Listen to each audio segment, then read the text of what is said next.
reclaiming my time.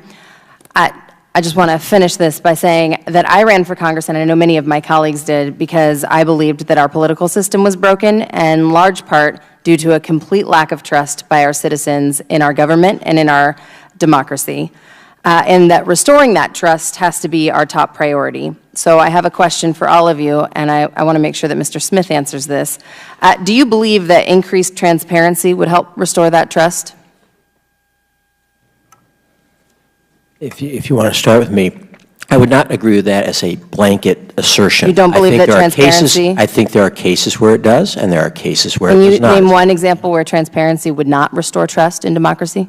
Well, for example, I think sometimes debates of this very organization are best held in private, where you can stake out positions, give and take, without having absolutely every conversation, for example, made public.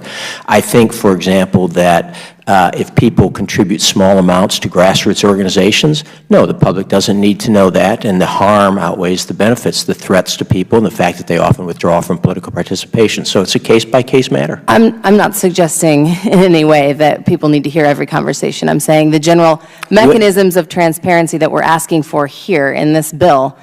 Some of the transparency here is bad. I've outlined that in my testimony. I'll move on to the next. Do you believe that transparency helps restore faith in democracy? I think it's probably the most important tool we have to assure the American people that their leaders are acting in their interest. Great. Do you all agree?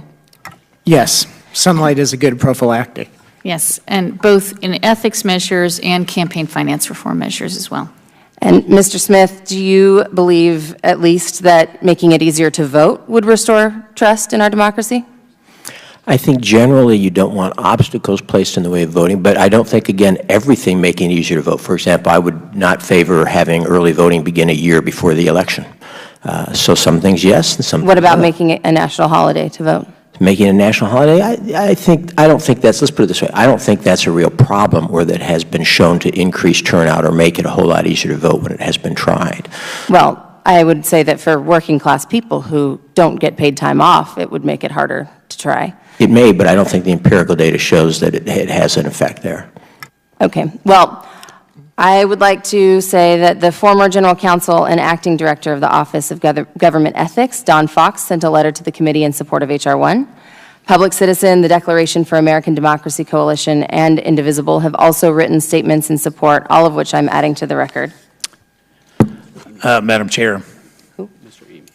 Mr. Amy, recognize you. I just want to go back to the transparency, and obviously I'm a big yes.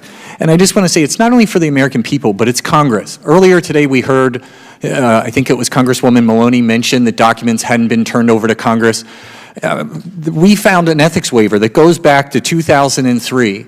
And it was an ethics waiver for someone over at HHS, at CMS, that was working on the Medicare, Medicaid Part B portion of the health care bill.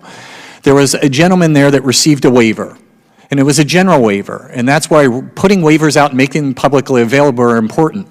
But this Congress voted on that bill and supported it, and that gentleman refused to let a member of the staff turn over information to members of Congress. And guess what? Within days, he went and worked for a lobbying shop and went to work for a company or a firm that represented the drug companies. And so it is important for the American public, but it is also important for the Senate and the House of Representatives to also have faith in the government and what information they're getting from government employees.